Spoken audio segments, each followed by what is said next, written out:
ടെലഗ്രാമിൽ ഒരു ഗ്രൂപ്പില് എന്റെ നമ്പർ കണ്ടിട്ടാണ് വിളിക്കുന്നത്. അത് പറഞ്ഞു സാറേ.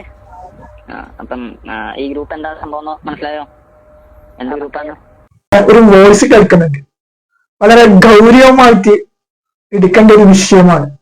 ഏതായാലും വോയിസ് കേട്ടതിന് ശേഷം നമുക്ക് അതിനെ കുറിച്ച് സംസാരിക്കാം. ടെലഗ്രാമിൽ ഒരു ഗ്രൂപ്പില് എന്റെ നമ്പർ കണ്ടിട്ടാണ് വിളിക്കുന്നത്. അത് പറഞ്ഞു സാറേ.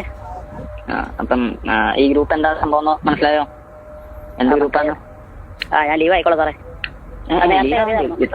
എന്ന് കയറിയതായിരുന്നു? അതിന്റെ തന്നെ ആക്ടിവിറ്റി അങ്ങനെയൊന്നും ഉണ്ടായിരുന്നില്ല സാറേ. ഒരു ആക്ടിവിറ്റി ഉണ്ടായിരുന്നില്ലേ?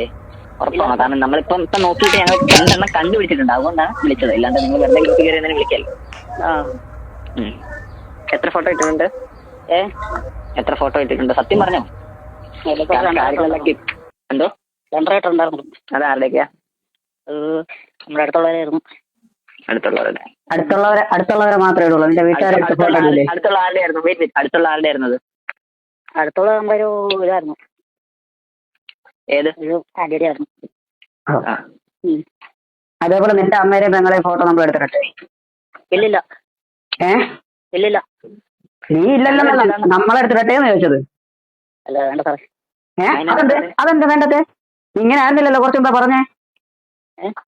ഇങ്ങനെ ആയിരുന്നില്ലല്ലോ നീ കുറച്ച് മുമ്പേ പറഞ്ഞേ. അല്ല വേണ്ട സാറേ, ഞാൻ അറിയാതെ പറ്റിപ്പോയത്.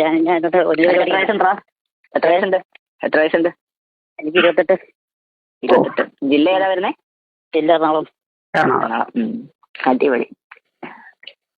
അല്ല എങ്ങനെയാ, നമുക്ക് പോകാം, അകത്തോട്ട് പോവാം. നിങ്ങൾ ഇപ്പൊ കേട്ട ഈ വോയിസ് ക്ലിപ്പ് ഞാൻ കഴിഞ്ഞ ദിവസം ഇൻസ്റ്റാഗ്രാമിലെ ഒരു ഗ്രൂപ്പിനെ കുറിച്ച് പറഞ്ഞിരുന്നു. ആ ഗ്രൂപ്പിനകത്തുള്ള ഒരു മലയാളിയായിട്ടുള്ള ഒരു പയ്യന്റെ ഫോൺ നമ്പർ കണ്ടുപിടിച്ച് അവനെ കോണ്ടാക്ട് ചെയ്തപ്പോൾ അവൻ പറഞ്ഞാണ് 28 വയസ്സ് പ്രായമായിട്ടുള്ള ഒരുത്തനാണ്. അവന്റെ അയൽവക്കത്തുള്ള ചേച്ചിയുടെയും പെമ്പിള്ളാരുടെയും ഫോട്ടോസ് ആണ് അവൻ ആ ഗ്രൂപ്പിലൂടെ അപ്ലോഡ് ചെയ്യുന്നത്. അവന്റെ സ്വന്തം അമ്മയുടെയോ പെങ്ങളുടെയോ ഫോട്ടോ അപ്ലോഡ് ചെയ്യട്ടെന്ന് ചോദിച്ചപ്പോ അവന്റെ ചങ്ക് ഇടിച്ചത് കണ്ടോ? അയൽവക്കത്തുള്ള ചേച്ചിമാരുടെയും പെൺകുട്ടികളുടെയും എല്ലാം ഫോട്ടോസ് അപ്ലോഡ് ചെയ്ത് നിങ്ങൾ സുഖം കണ്ടെത്തുമ്പോഴത്തേന് മറ്റൊരുത്തൻ നിങ്ങളുടെ അമ്മയുടെയും പെങ്ങളുടെയും ഫോട്ടോ ഇതുപോലെ അപ്ലോഡ് ചെയ്യുമെന്നുള്ളൊരു ചിന്തയും കൂടെ ഇതിനകത്ത് നിങ്ങൾക്കുണ്ടായിരിക്കണം. മറ്റൊരുവന്റെ കുടുംബത്തിലെ പെൺകുട്ടിക്ക് ഉണ്ടാകുന്നത് നിനക്ക് വിഷമം ഉണ്ടാകത്തില്ല എന്നുണ്ടെങ്കിൽ നിന്റെ കുടുംബത്തിലെ അമ്മയ്ക്കോ സഹോദരിക്കോ ഇതുപോലൊരു അവസ്ഥ വരുമ്പോ നീ അന്ന് ഖേദിക്കും. ഫോട്ടോകളും മറ്റുമൊക്കെ ഇത്തരത്തിൽ ദുരുപയോഗപ്പെടുത്തുന്നതിന്റെ ഒരു വോയിസ് ആണിത്. കഴിഞ്ഞ ദിവസം വാട്സപ്പിൽ നിന്ന് കിട്ടിയ ഒരു ഇതാണ്. അത് വളരെ ഒരു ഗൗരവമായിട്ട് എടുക്കുന്ന ഒരു വിഷയമാണ്. ഇതുപോലെയുള്ള ഞരമ്പൻ രോഗികൾ സമൂഹത്തിൽ ഒരുപാട് പേരുണ്ട്. ഏതെങ്കിലും പാവപ്പെട്ട ഏതെങ്കിലും നിരപരാധികളായ യുവതികളെയോ സ്ത്രീകളെയോ ഒക്കെ ഫോട്ടോ എടുക്കുക, ഇതുപോലുള്ള സ്ഥലങ്ങളിലൊക്കെ കൊണ്ടുപോയിട്ടിടുക, അല്ലെങ്കിൽ അവരുടെ നമ്പർ ഏതെങ്കിലും രീതിയിൽ കറക്റ്റ് ചെയ്ത ശേഷം ആ നമ്പറും കൂടി ആ ഫോട്ടോയോടൊപ്പം ഹാഡ് ചെയ്തിട്ട് വളരെ മോശമായിട്ടുള്ള രീതിയിലുള്ള ഒരു പരസ്യം കൊടുക്കുക, എന്നിട്ട് ആ നമ്പറിൽ പലവരും വിളിച്ച് ശല്യപ്പെടുത്തുക. ഇങ്ങനെയുള്ള സംഭവങ്ങളൊക്കെ നമ്മുടെ സമൂഹത്തിൽ പല പ്രാവശ്യം നടന്നതായിട്ടുള്ള വാർത്തകൾ നമ്മൾ കേട്ടതാണ്. അതുകൊണ്ട് ഇത് ഗൗരവമായിട്ട് അധികാരികൾ എടുക്കുന്ന വിഷയമാണ്.